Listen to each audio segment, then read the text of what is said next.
Hola, soy Natalia Cabrera y los invito a esta emisión especial de Aquí América, en la que nos enfocamos en Estados Unidos. Sacudidos por la muerte de George Floyd el pasado 25 de mayo bajo custodia policial en Minneapolis, los estadounidenses se tomaron las calles desde Los Ángeles hasta Washington. Durante semanas hemos visto protestas sin precedentes. Las masivas manifestaciones no se limitan solo a pedir justicia por la muerte del ciudadano afroamericano, sino que motivaron un verdadero debate sobre el racismo estructural dentro de la policía y sentaron en el banquillo al sistema judicial estadounidense. Además, han motivado una mirada a la historia de la nación y del mundo entero. Los demócratas e incluso algunos republicanos han pedido que se cambie el nombre de las bases militares, bautizadas en honor a los líderes confederados, y algunas estatuas relacionadas con el pasado colonial fueron vandalizadas. Para entender lo que está sucediendo en Estados Unidos es necesario mirar la historia. La abolición de la esclavitud trajo un cambio, pero no logró dejar a los estadounidenses blancos y afro en iguales condiciones. Veamos. En 1865 la esclavitud es abolida en Estados Unidos y los afroamericanos recuperan su libertad. Pero la ley Jim Crow mantiene la brecha con los blancos, la segregación en el transporte, en la escuela, en el trabajo. Separados pero iguales, una doctrina en respuesta a la Reconstrucción, un periodo para transformar a los conservadores blancos de los estados del sur del país. A partir de 1870, miles de negros son linchados, a menudo en público. Poco a poco emergen los grupos supremacistas blancos. Entre 1920 y 1930, el Ku Klux Klan gana cada vez más adeptos. No fue sino hasta 1954 cuando la Corte Suprema puso fin a la segregación en la educación y Linda Brown, una joven negra, accede por primera vez a una escuela para blancos. Un año más tarde, otra mujer hace historia en la lucha contra el racismo. Se trata de Rosa Parks, quien fue multada porque se negó a ceder su silla a un blanco en un autobús. Un joven lanzó una inmensa campaña contra la empresa de transporte. Martin Luther King se convierte en el jefe de la lucha pacifista de la comunidad afro por el reconocimiento de sus derechos. En 1964, una serie de leyes prohíben toda forma de discriminación racial en Estados Unidos. Ese mismo año, Martin Luther King se convierte en la persona más joven en recibir un premio Nobel de Paz. 4 años después, es asesinado. En 1966 emerge Black Power, un movimiento más radical que llama a los afroestadounidenses a construir su propia comunidad y economía. Durante las décadas siguientes, la violencia policial sigue a los afroamericanos. En 1991, Rodney King es brutalmente golpeado por varios agentes de la policía de Los Ángeles. Un año más tarde, la absolución de los oficiales desencadena disturbios sin precedentes en la ciudad. La mayoría de los estadounidenses, incluso los más conservadores, reconoce que los reclamos de los manifestantes son justificados. Los activistas llaman a reformar de fondo a la policía e incluso piden detener su financiamiento, algo que el presidente Donald Trump ya descartó. Pero a nivel local, varias autoridades han tomado medidas en respuesta a las protestas. Minneapolis, donde murió Floyd, desmanteló el departamento de la policía. En Los Ángeles, el alcalde redujo en $150 millones el presupuesto de las fuerzas de seguridad y anunció que lo destinará a programas sociales para la comunidad afro. Y el gobernador de Nueva York firmó una reforma para la policía, con miras a erradicar el racismo sistemático. Y para analizar esta situación en Estados Unidos, me acompaña desde Miami Luis Fusté. Él es abogado de la Unión de Policías del Sur de la Florida y exoficial de la policía. Señor Fusté, el caso de George Floyd no es el primer afroamericano que muere bajo custodia policial. Recordemos a Eric Garner, Trayvon Martin, Michael Brown, por mencionar algunos.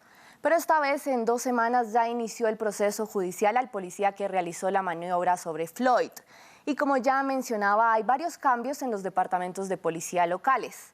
¿Por qué esta vez parecen ser más poderosas las protestas? Bueno, en primer lugar, muchas gracias por tenerme. Orgulloso de hablar sobre la carrera mía, también una pasión que es ser policía. Para aclarar una cosa, Trayvon Martin no fue bajo custodia de la policía, eso fue un individuo que era guardia. Pero honestamente pienso que esto viniendo al fin de la pandemia, de la gente encerrada, frustrados. Ya las llamadas de policía eran mucho más por encima de lo normal que se manifestó esto. Por supuesto, las acciones del oficial que le tomó la vida a Floyd es una cosa que es inaceptable y criminal y debe pagar el precio por eso. Simplemente porque es policía no significa que está por encima de la ley. No podemos generalizar tampoco y decir que todos los policías son malos, pero entre las llamadas a estas protestas está precisamente el de quitarle los fondos a la policía. ¿Qué representa eliminar a la fuerza policial de nuestras comunidades y qué consecuencias tiene desmantelar los departamentos de policía? Mira, eso me imagino que es una decisión emocional, que lo entiendo, lo comprendo, pero lógicamente es lo peor que uno puede hacer.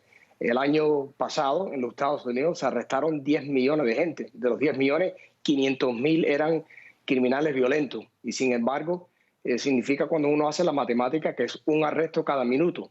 No diciendo que la vida de una persona no vale, pero comparado a esos números, los varios incidentes que han ocurrido es poquito. Ahora, lo que le hace falta a la policía es mucho más entrenamiento. Los departamentos, por regla general, no cogen tanto entrenamiento. La mayoría de los fondos van a los salarios de los policías. Sería una cosa buena como los departamentos tuvieran más entrenamiento y eso requiere más fondos. Muchas gracias a Luis Fusté por acompañarnos en esta emisión de Aquí América. En Houston, donde esta semana se celebró el funeral de George Floyd, muchos ciudadanos se acercaron no solo para solidarizarse con la familia Floyd, sino para denunciar que también son víctimas de racismo. Y es que la comunidad latina es la más afectada por la violencia policial después de los afroamericanos. Un informe del Washington Post revela que por cada 1.000.000 de habitantes, 22 latinos mueren por disparos de la policía. Veamos el informe de nuestro enviado especial, Anthony Belchi. Claudia nació en Houston, Texas, y siempre ha vivido aquí manteniendo sus raíces de ascendencia mexicanas. Dice que también ha vivido de primera mano la discriminación en Estados Unidos por el hecho de ser latina. Por falta de educación, por falta de cruzar y conocer que somos más que amas de casa, que no hay nada mal que hacer, mal con eso. Desde hace mucho tiempo, esta maestra de 43 años se ha comprometido a ayudar a su comunidad a través de un programa de radio para romper con los estereotipos de los latinos en Estados Unidos. Y sí, y son estereotipos que nosotros tenemos que seguir luchando en contra para que realmente nos conozcan. Fue una de los cientos de hispanos que se acercaron al funeral por George Floyd esta semana en Houston. Son la segunda comunidad más afectada después de los afroamericanos. Por cada 1.000.000 de habitantes, 22 latinos mueren por disparos de la policía. Pero la verdad es que la gente de piel negra y piel color oscura ha sufrido muchísimo. Florencia, otra mexicana, manejó 14 horas desde El Paso con sus 2 hijos para estar en el funeral de Floyd. Lo hizo porque está convencida de que este es un momento histórico. Estamos viendo un movimiento global con la esperanza de cambios y cambios verdaderos. El jefe de la policía de Houston, un cubano muy crítico con Trump, también cree que va a haber un antes y un después tras el caso Floyd. El 69% de los estadounidenses considera que hay un problema con la policía. No vamos a tener 18.000 departamentos policíacos en este país que hacen las cosas distintas. Las reglas, las regulaciones que son importantes tienen que ser a nivel nacional igual. El entrenamiento tiene que ser igual. Un movimiento, el del rechazo a la discriminación, que requiere unidad. Todos coinciden al afirmar que esa es la única fórmula para hacer frente a esta lacra. Y analizamos esta situación con Ilia Calderón. Ella es una periodista colombiana que vive en Miami y presentadora de la cadena Univision. Ilia, como veíamos, después de los afroamericanos, los latinos son la segunda comunidad que tiene más muertos por la policía en Estados Unidos. Tú eres afrocolombiana y además eres latina allí en Estados Unidos. Representas a estas dos minorías. ¿Has sentido esta discriminación estructural y cuál podría ser la solución para este problema? Bueno, es difícil enfrentar lo que llamamos discriminación o racismo estructural. Es difícil ver cómo a la raza negra se le han negado oportunidades durante siglos en la educación, en cuanto a los salarios, el acceso al trabajo, el acceso a la salud. Y ser una minoría dentro de una minoría, pues me pone, digamos que en un lugar diría yo, privilegiado porque puedo vivir la experiencia desde los dos lados.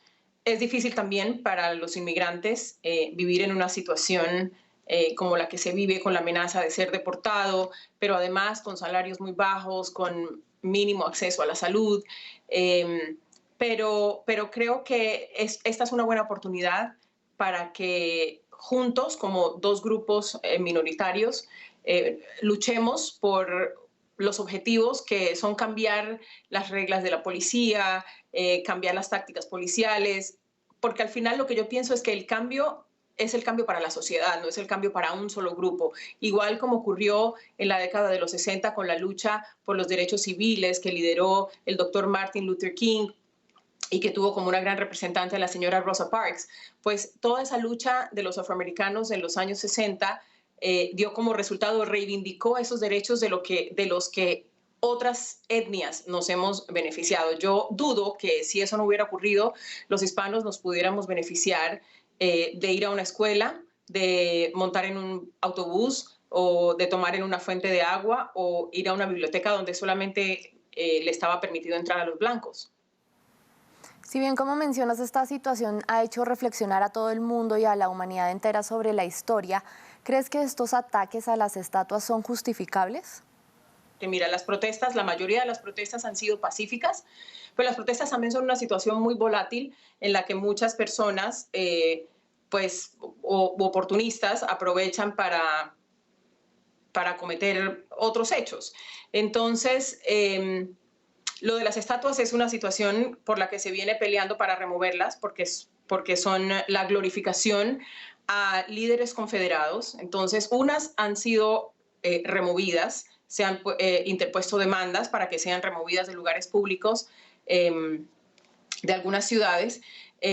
Lo mismo ha pasado aquí, ha pasado también en otros países. Así que yo pienso que es tiempo de que los gobiernos también tomen alguna decisión sobre lo que significan esos simbolismos, que lo único que hacen es glorificar un racismo o perpetuar el racismo y la discriminación hacia la población negra. Gracias a la periodista y presentadora Ilia Calderón por estar en Aquí América y a ustedes por acompañarme en esta emisión especial. Recuerden que en redes sociales me encuentran como @NataliaCabreraF24 y en nuestra página web hay más noticias.